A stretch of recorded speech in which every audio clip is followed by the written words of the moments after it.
And so today, I want to speak on a message that I hope I can bring clarity to it, because I really do want to, because it's a difficult thing to apply in our life as parents. But if we can, what it will bring out of it is marvelous. I want to speak on today about the rod and how important the rod is. But I'm going to bring facets out so that you can understand it. And I hope that I bring clarity on it. And my dad's not here. I don't see my dad. And I was hoping I'm going to use him as an example, because he was so good at correcting us kids. And the Bible says, you spare the rod, you spoil the child. But I'm going to bring facets out on the rod so that it can bring an understanding with you. Because I even think there needs to be a balance with how you correct. When you do bring the belt out, you don't bring it out in your frustrations or your angers or fueled with your emotions. Amen? But there's some things time out won't do. And we've got a generation that's been raised up with time out. They're going to get quiet in here, but I'm going to punch that devil right in the nose. Because we need a reverent fear in the house, and the rod's the only thing that brings that. When you sit them over in the corner, they don't like what happened to them, but they don't fear it. And there's a reverent fear that needs to be in the house between parent and children. Like there needs to be a reverent fear between me and God. That's the reason the Bible says the fear of the Lord is the beginning. Now, I need to handle the rod. Now, when's the last time you prayed over your belt? I prayed over mine. It's going to get real quiet today. We were shouting real good, but I'm going to take the air out of this place. But we're going to hit that devil right in the nose. Because sometimes out of the emotions that we feel for our children, it makes us weak-kneed. We handle the way we want to, not the way God wants us to. And we mess them all up. And then when they grow up, they're so weak. They don't know how to handle problems because they've never had structure to them. Now, I'm going to bring some things out in the rod and let you see some things, because it's so important for us to realize this. And one thing I compliment my daddy on so well is he really knew how to use the belt. Now, I've said it plenty of times how Daddy corrected us, but I want you to know this. I don't want him to seem like he was real horrible. He didn't have to whoop us much, because when he got a hold of us, he made his point. It wasn't like he was whooping us every other week. We couldn't have took that. Because my daddy realized when he took the belt off to correct us, he had to break our spirit. See, that's what the rod's about, is breaking your spirit. And a lot of you ain't got your children's spirit broke. You go in a mall somewhere, and if they want something and they don't get it, they throw a fit right in the middle of the floor, and you let that go on, you ain't broke no spirit. You raising you up some problems. Because that rod's there to break the spirit in that child and to humble its spirit so that it will learn to do what's right. Because it's human nature to do what's... we're going somewhere today. Hold on to your pants. All right, let's start right here in Psalms. Yea, though I walk through the valley of the shadow of death, I will fear no evil. Now I want you to look at here what David is saying. He says, for thou art with me, thy rod,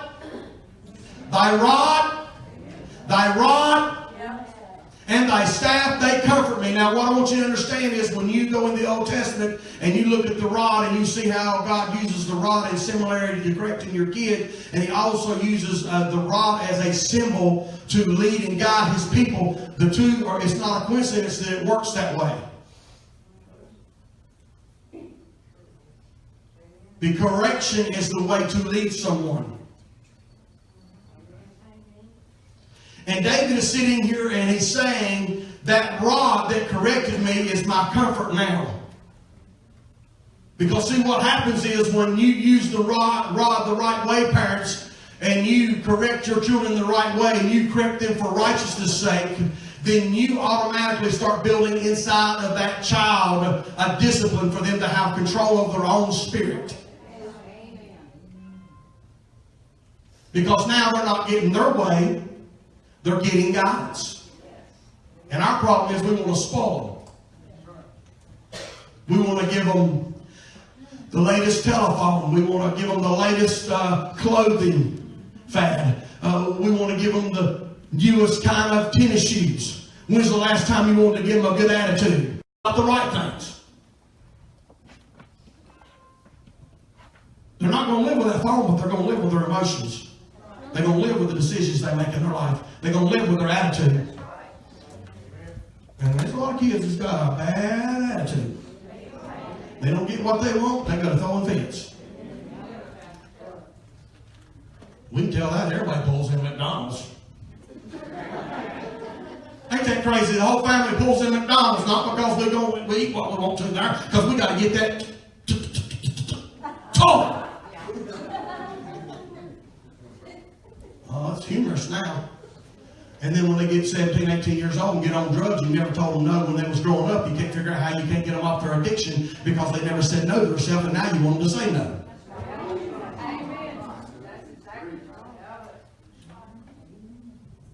And that rod is there to make them strong inside.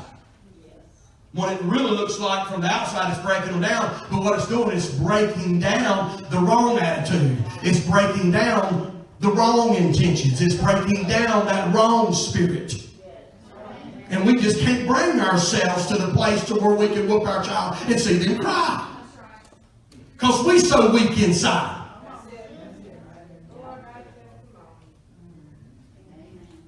And then we let them go off and we try to pet them and we try to pepper them. We try to make them happy and we try to reward them into goodness.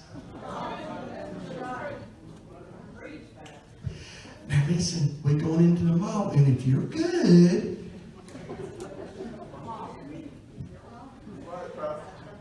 Daddy'll get you a sucker. Get in the mall, that's right. You're going to lose your sucker. You're going to lose your sucker. A sucker is what you're trying to use to guide them. My daddy said, if you embarrass me in front of people, when we get home, I'm wiring you out. So when you go in there and you start seeing my eyes cut at you, you better get in shape, or when you know we get home, I'm getting you out of shape. It's called reverent fear. And listen, if you don't put reverent fear in your child, they won't honor you the older they get.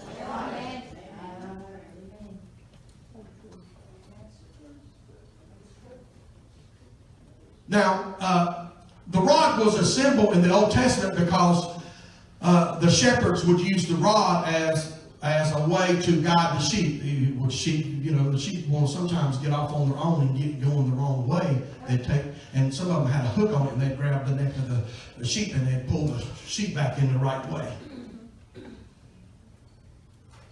Well, them sheep get a lot of little wool on them, and you have to hit them pretty good.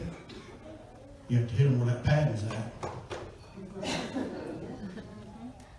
You hit them just right, you get them to get back in line like they're supposed to.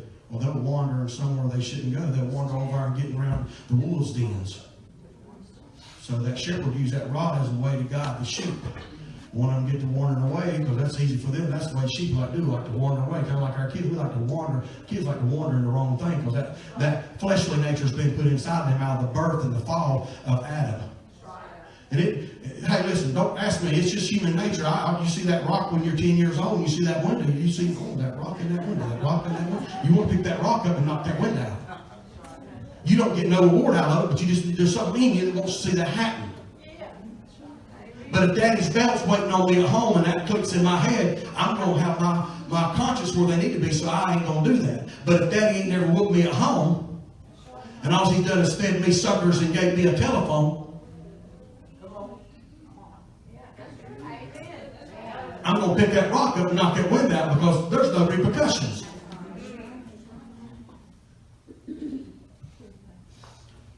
Help me, Jesus. And the world looks at this because you get one or two that abuse it, that someone who don't know how to handle the rod takes and beats a child, beats them and bruises them, and does it out of anger and frustration, is doing it to harm and not to correct and bring guidance. Then that's totally left field too. You got to have a balance with it. You can't just pick the belt up and try to kill somebody. We understand it, but the world takes one incident and takes it and makes it like you should never touch a child. And I understand you got people that ain't guided by the Holy Ghost that are out there and their world's falling apart and they are angry and they're frustrated with their kids, and out of their anger they discipline them wrong and they beat them and they don't use good judgment and they don't use a good balance when they do it. Because when you whoop your child and you break their spirit, then you got to come in behind that and you got to minister to them. You break their spirit, you get them in my dad used to always get one, he'd get you inside. Where you ever been crying where you're inside? That's how daddy get you. Some of your kids don't ever have that except when they fall and hurt themselves. You pet them. You pamper them. You try to be so good to them, and it's because you're weak inside. You're not praying like you should. Because there's going to come a day where they're too big for you to do that for that. The sucker works when they're 3. It don't work when they're 16.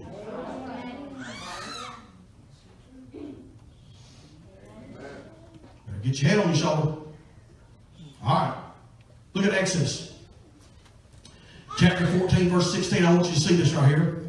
He says, but lift up thy rod and stretch out thy hand over the sea and divide it, and the children of Israel shall go on dry ground through the midst of the sea. Now what I want you to see here is, God comes to Moses, says, lead my people out of bondage, leads them out of Egypt. And when he comes to the Red Sea, and it's time to bring them into the deliverance, he says, now when you do this, I'm going to cause my hand to push the waters to be divided. And I'm going to cause the water, the ground to be dry. He says, but I want you to show them one thing, that rod. So you lift that rod up and you let them know that their way to deliverance comes through correction. We don't like to be corrected. Boss man corrects us, he was in the wrong spirit. Boss man corrects us, we don't know how hard it is on me. He don't know what I'm going to. We always justify ourselves instead of just submit. America has a bullish spirit. We want our way. And we don't understand that God's way is the way we got to do it. God's way has deliverance. And what he's showing the children of Israel is that rod is what leads and guides you. It's what brings the power of God into your life. And what we got to learn, parents, is that we learn how to correct our children. When we correct our children the right way, our voice and the way we correct our children is the way they're going to hear God. I didn't get no amen, sir. I can't believe that. The way you correct your children is the way they're going to perceive God. If your parents never corrected you and they just spoiled you rotten, all you're waiting for is another bless me service that you can do a little shout, a little dance. You don't know how to straighten yourself out because you never had that correction. See, I'm hard on myself because my parents straightened me out, and when I hear God, he's always convicting me. And the reason I can hear God that way is because it's the way my mom and daddy raised me. Some of you can't put your emotions in line because your emotions are totally left field because you ain't never governed yourself with correction.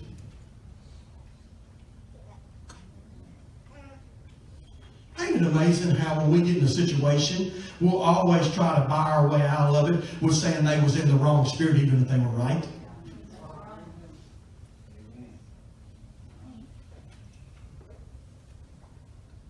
So my needs is it's quiet in here. And America's going crazy. We got addiction on every corner. And the reason we have so many addictions in America is because they ain't been raised with discipline. So therefore, they're roaming rampant. And when something attaches itself to them, they can't shake it loose because they've never said no to nothing. You get Christians, they get saved, the blood of Jesus on them. Next thing you know, they turn right back like a dog does with its vomit. They go right back, get back into drugs because they've never been raised to be disciplined. They've never been raised to have control of themselves. So as soon as some addiction gets on them, even after they get the blood of Jesus in their life, they still can't shake it. It's quiet in here. And we're trying to get in a more powerful service. Lord, I hope he's really praying over the addicts this time. I hope they throw some oil on me. You better get yourself disciplined. I was working out this past week. Yeah. I hope that convicts somebody in here. A year and a half of working out. Huh? It's not a pleasure trip. Believe me, you. Anyway, I was sitting there working out. I was on an elliptical, and I go to the bicycle after the elliptical, and I was looking there, and all of a sudden somebody walked in front of me. They walked over, and I watched people. I don't know what it is. Somebody's on the bicycle here, and they'll go all the way down here to the other one, way away from that person. I said, we intimidated by space.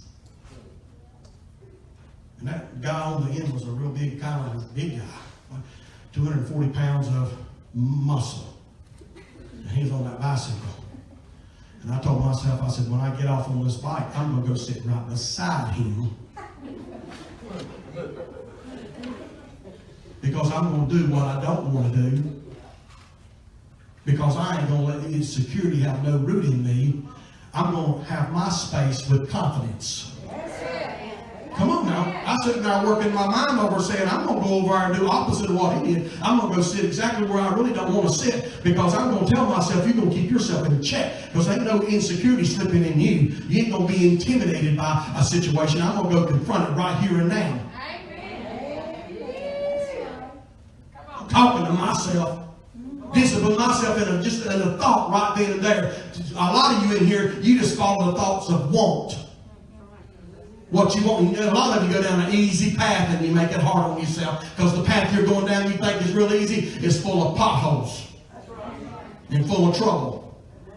And a lot of times us as Christians, we always look for the easy route because we don't have discipline inside of us. I've got to learn, you can't go by what's easy. You got to look at what's good, what's right.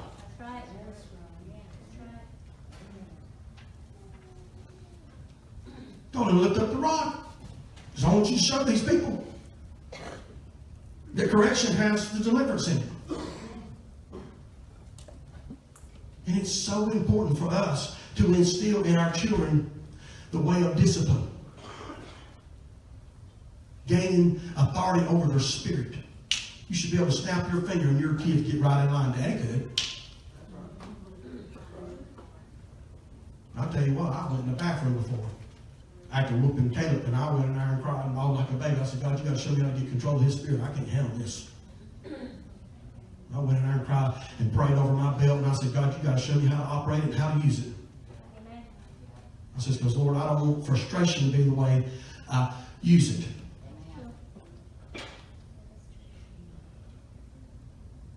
Amen? We got to pray over some things we don't even look at. We don't even think the right way sometimes. A lot of you in here you ain't never prayed over your belt. And that's one of the most important tools you got in the house.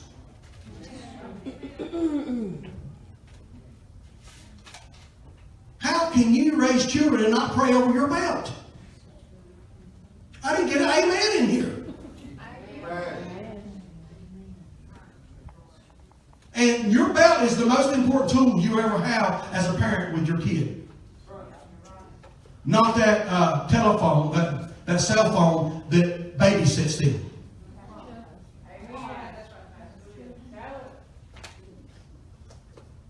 And this fussing, your words don't fall to the ground, don't mean nothing. You're just frustrating yourself. And you're putting that spirit on them. An arguing spirit. You're trying to argue them into what you want. A lot of friction there. Amen? You send them time out so they can sit over in time out and think about what they didn't like. So they're going to sit over in time out and say, well, next time I'll do this so I don't get caught. You just make them smarter and more divisive and more manipulative because you're using time out. You use that belt, they go, I don't want that no more. I don't want that no more. I don't want that no more. I don't want that no more. You start trying to figure out how you don't get in trouble no more. And you get a thinking in your mind that you need.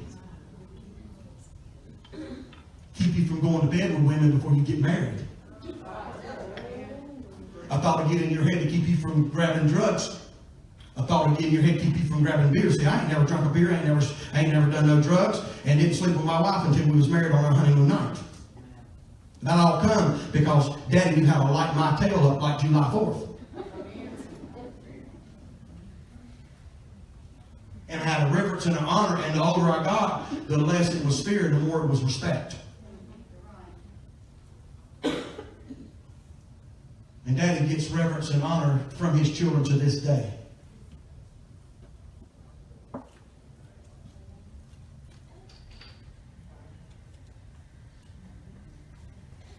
Look at me with numbers. It's going to be quiet in here. Can't see that right now.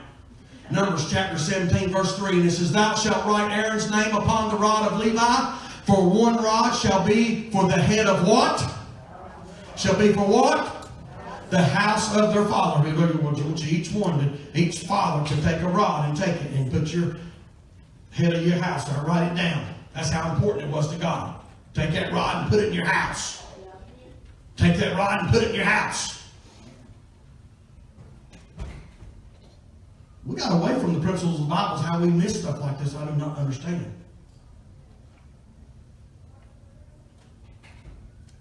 Look what it goes to say here in verse 5, though. I want you to see something here. It says, And it shall come to pass that the man's rod whom I shall choose. Oh, yeah, we're going to look. God looking at it, so I'm going to choose that rod that's used the right way. So God looked at Randy and said, I can make him a pastor because he's been raised with discipline. He's been corrected. I'll pull him out and make him a pastor because I can speak into him. I can tell him hard things and he'll go down the hard road. He'll do the sacrificial thing. He'll do the right thing because I can speak into him because he's been corrected. He's been discipled. He's been disciplined. So I can take him and I can make him a chosen one because of the rod that's been put over his path. I had this church right here we had it paid for, house full, money coming in everywhere. What does God tell me to do? He says, hire you 2 women to come in here and help you run this ministry right here. And I'm sitting here thinking, oh gosh, I just got everything really good. Money's flowing good, everything. Don't give yourself a raise. Hire you 2 more people in here. Let them come in and let them start working. I said, oh God, then I got to come into church every day. Got to meet with them. I got to train them. It's going to take 2 years to get them the right mindset. And I got to do all this extra work, all this sacrifice I just got on Easy Street. Now, yes, sir, God, that's what we're going to do. We're going to hire 2 women to make it a lot harder on me. That's exactly what I told him. I said, yes, sir, God, we will hire them and it will make it harder on me. But you're the captain of this ship.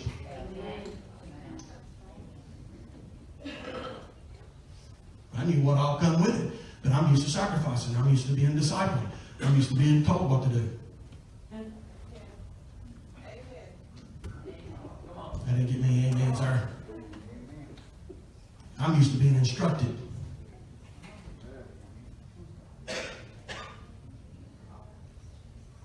Yeah, I'm used to him saying, you're going to go to King, you're going to hold that revival that hour. When you get done, you're going to give it all back to the house of the Lord. Yes, sir, God. Why? Because there was a rod put on my behind when I was growing up that gave me an ear to hear. Some of you raising kids that won't listen to nobody.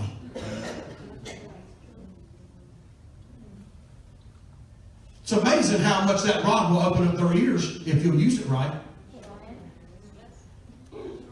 And you just remember this. If they don't hear your voice in the right way when they're growing up, when they get grown, they might get saved, but they'll be wanderers.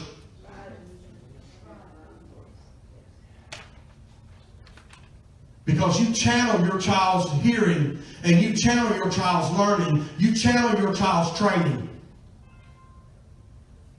And when they're 3, 4, 5, 6, 7, 8, 9, 10 years old, and you can't do nothing with them, they don't get better when they get older. Don't think age will mature them. Why do you think the Bible has a word in it? Man, child. There's an actual word in the Bible that says man, child. Because when they get grown, they're still a baby inside. Y'all have worked with them. Y'all have lived beside them. You got some of them in your family. You know what I'm talking about. They're so immature inside. Anytime something goes wrong, it just tires them up. They can't handle their emotions. They can't handle their thought life. And they make a drama out of everything. You know what I'm talking about. And I hope you ain't raising some of them.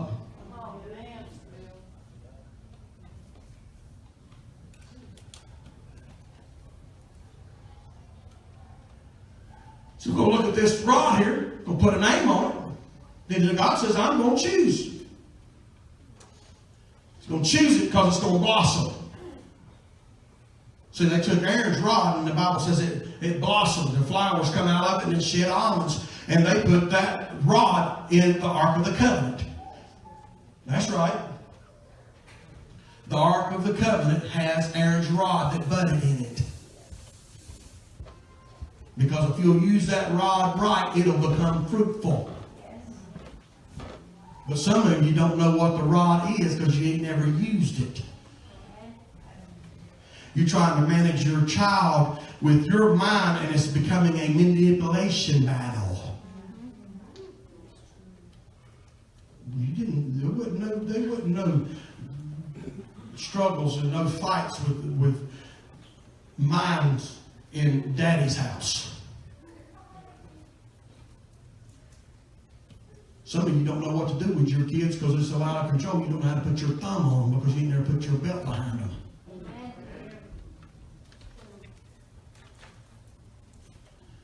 Yep, we were shouting good a while ago.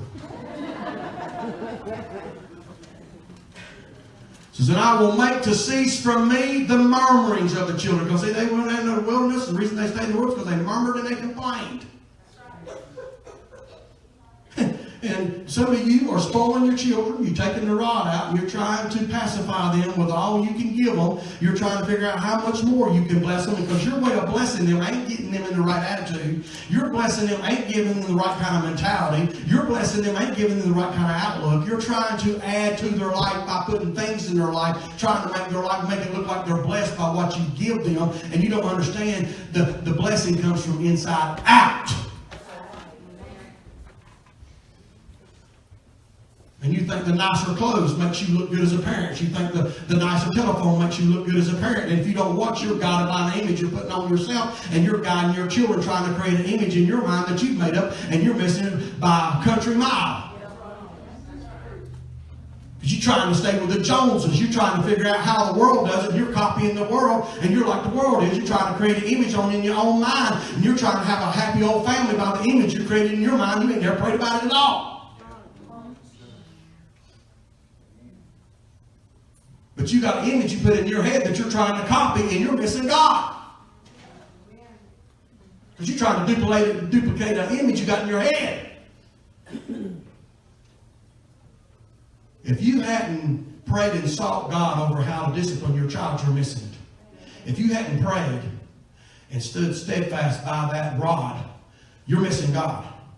Because I'm a pastor of this church dealing with people over and over, and dealing with all kinds of personality and all kinds of attitudes and all kinds of emotions and this person and that person. And when it comes to my account, I still got to go get me a closet and say, God, show me how to use my rod.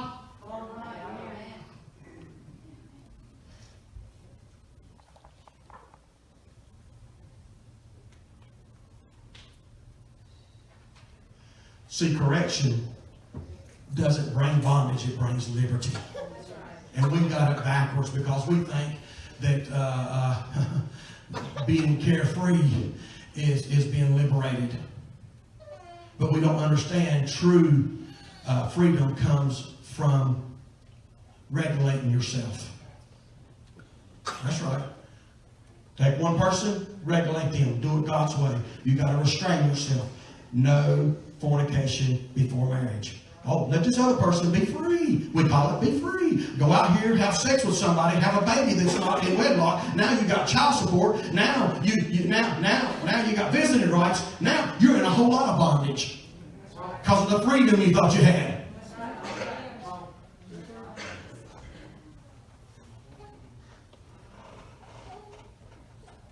And we got to rewire our minds. That's the reason the Bible says that we have to renew our minds in the Word of God, because you have to rethink the way you look at things, because a lot of you don't even have your freedom right.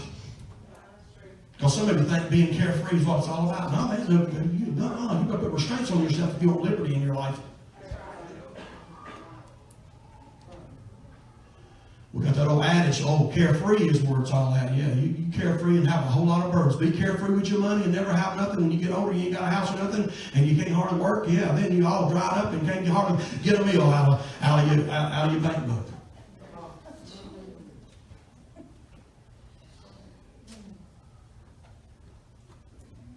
You know, to have some restraints. We need to learn how to spell no in our house. N-O. See, some of you think your children will look down on you if you say no to them because you're trying to create an image to them from you. Your kid don't need Santa Claus.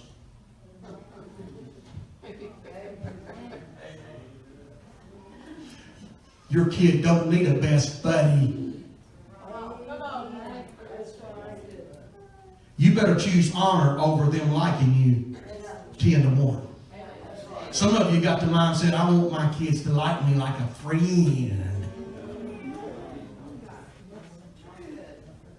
Boy, the devil knows how to peddle some of you. Work you like a song. You look back in your past and say, well, this and that, next thing you know, I don't want to be raised like I was raised. And so you fight what you've been through instead of finding God. I said you fight what you've been through instead of finding God. You try to raise your kids based on what you went through, and you try to do the opposite of it. And then you go overboard the other way.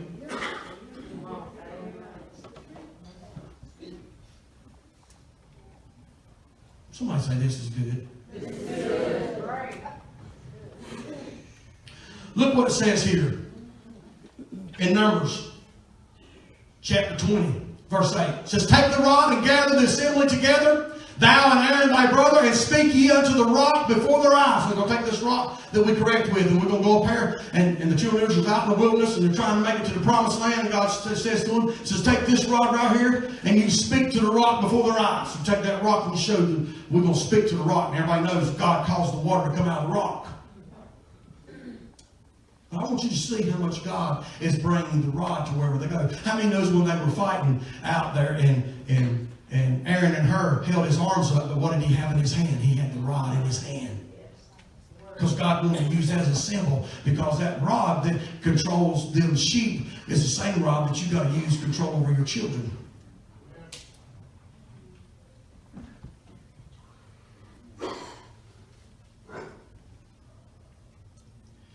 You better be looking for the right thing to come out of your children.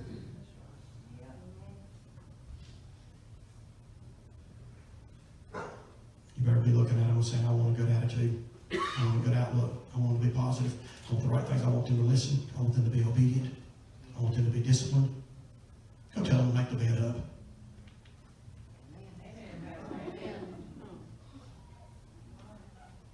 Start working them when they're young. You know who was over here yesterday at the church cleaning your windows that look so pretty? Yeah. You know who helped vacuum this floor yesterday? You know who stayed over here at 4 o'clock yesterday on a Saturday? Yeah, same man is preaching to you right now. Got here at 8:30. Did we not, Tim? 8:30. Who?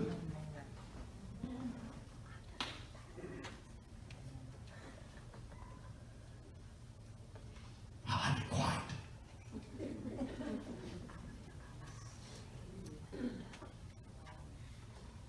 You go back home, look at your thumb and say, do I have it on my house?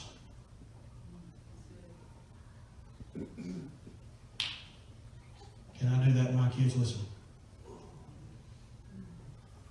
If you can't, you better go get you a prayer closet. You better pray to God, show me how to use this rod. It is my tool that breaks their spirit so that I can speak into their soul.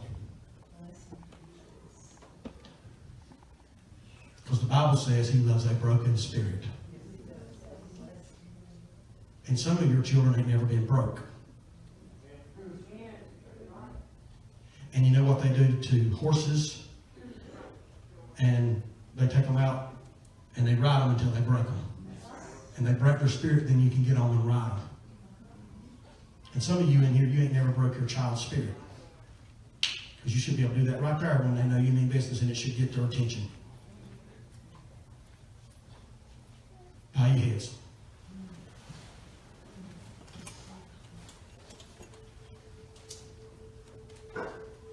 We're going to pray together here.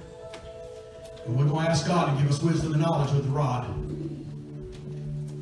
Because we realize there's a lot God leads with that rod. There's a lot of authority that comes through that rod. He led his people out of bondage with that rod. He led them through the Red Sea with that rod. He led them to many victories because of that rod, because he realized correction was a key to our purpose. Count of three, I want you to raise your hand if you say, Pastor, I want to pray with you because I realize how valuable the rod is. It's so important to know how to correct your children, to know how to get authority over them, and know how to get their spirit broken to where you can become the minister of the house and you can speak into them, where you ain't got this big old stronghold in the house where you can't do nothing with your kids. So important to put the right kind of love in them, the holy love that comes from God. 1, 2, 3. Raise your hand right where you at everywhere. All right, let's stand in our seat. Let's stand up.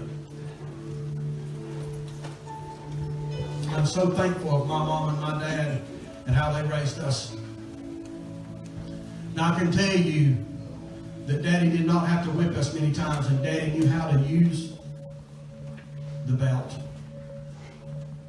Because Daddy never done it when he was like, I'm sure we upset him, and he might have still whooped us even though he was upset, but it wasn't driven by him being upset. He always used wisdom.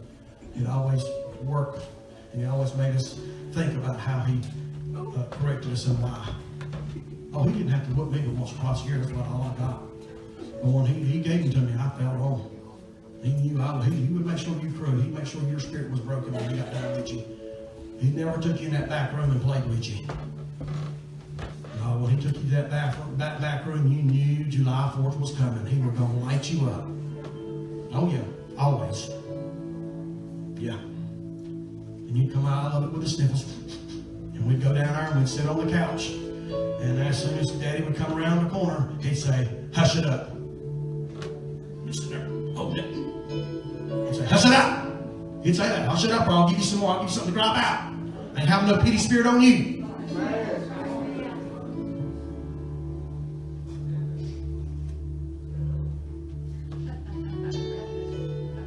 But you know what it turned into? A lot of self-control with me. Because I see people can't handle their emotions, can't handle situations. They ain't got no drive in them.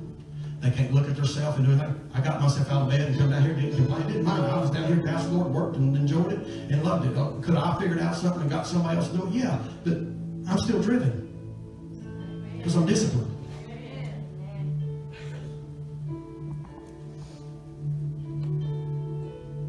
And the greatest thing Mom and Dad done by using that rod was they gave me control over my own spirit. My emotions don't get me out of the way. I don't get tore up when somebody does this or somebody does that way. I don't get tore out of the saddle and all this stuff. I rein my emotions in and I get them under my foot because Daddy corrected me way back then and learned me how to think my way through situations. Some of you just are led by your emotions. You're led by how you just go, you crazy. You crazy. That's all I'm going to tell you. You crazy. Somebody says something about you, you fall apart, and you get all upset, and you get tore up, you get resentful, you get bitter, you can't talk to them, you can't control them. You're all been out of shape over some silliness. And I sit here and watch people get all tore up, and I say, you know how many times something like that's going to happen in your life? Thousands! Why are you going to put your emotions to that like that? I've said it before and I'll say it again. I've been at McDonald's and somebody tell them, leave the pickles off the hamburger. They come in there with pickles on it and they throw a fit right there in front of 25 people. Over a pickle!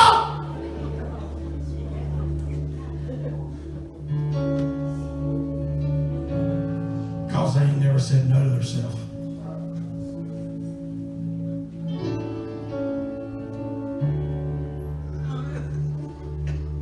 I said no to myself when I could have had more, but I knew it wasn't what God wanted for me.